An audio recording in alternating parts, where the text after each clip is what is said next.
So we're trying to link our First Nation community in with organisations and employers to boost their employment opportunities. I think it's gone really well. We've had a good turnout and we've had some really good feedback from the employers so far. People have been really engaged talking about how and what they need to do to be able to go down in that line of work. So we had a wonderful welcome to country from Shane Blackman and the Tarrabalang Corporation, which was fantastic, and we've got a cooking demonstration about to happen shortly and a drone demonstration this afternoon. We're part of this process because it's a chance to show off or showcase what we do.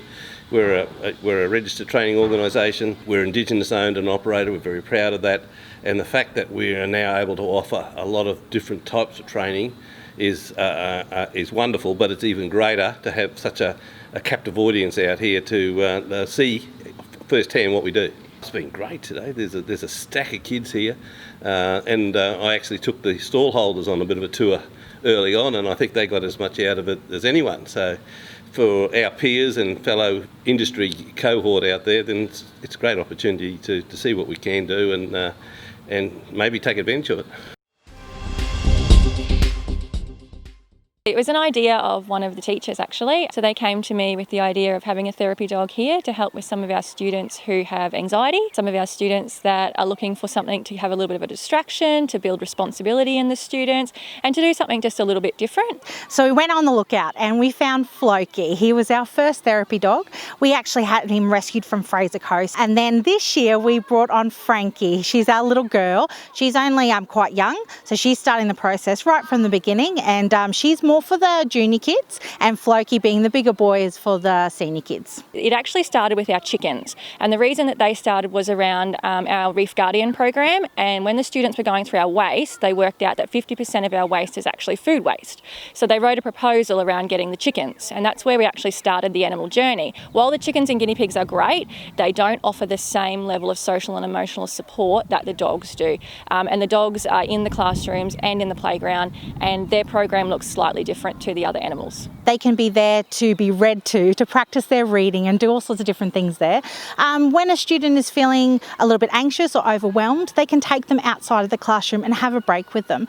It takes away from them thinking about their own anxiety, and they can start thinking about what does the animal need. So what does the dog need? They need to be fed, they need to be walked, they need to be bathed, looked after. It's a really great distraction therapy, makes them think outside of themselves. And recently I asked the students what it is they'd like next. Lots of suggestions have come through, from a turtle to a miniature goat and even a piglet. So I'm not sure where we're going next, but we certainly do have quite a number of animals. The Grand Hotel is reopening hopefully next week, subject to licensing approval. We've been working hard over the last few months to create a family-friendly functions and food and beverage-based hotel. We have a really strong community focus within the hotel with no gaming. All of our energy is being focused on the bars, the bistros and the dining. It's always exciting to work with local produce. You know, I work with the local fruit and veg supplier, and he gets as much as local produce as he can. So we're trying to do some great flavours in the menu. You know, it's a pub menu, but it's just nice. And you know, I can cook the stars of the heaven, but if it's not what the guests want, then it's also no good. So it's building a relationship with the guests. With the clientele and asking, hey, what do you think? What would you like to see on the menu? Or is it something you've seen something or we can do?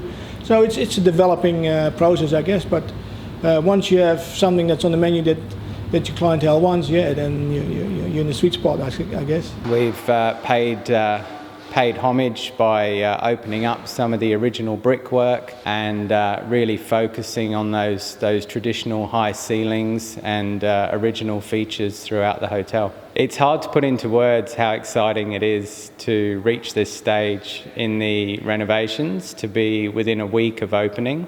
This process has been underway for 2 or 3 years now, and now we're finally there. So we are very excited to have the opportunity to open the doors and welcome everybody in.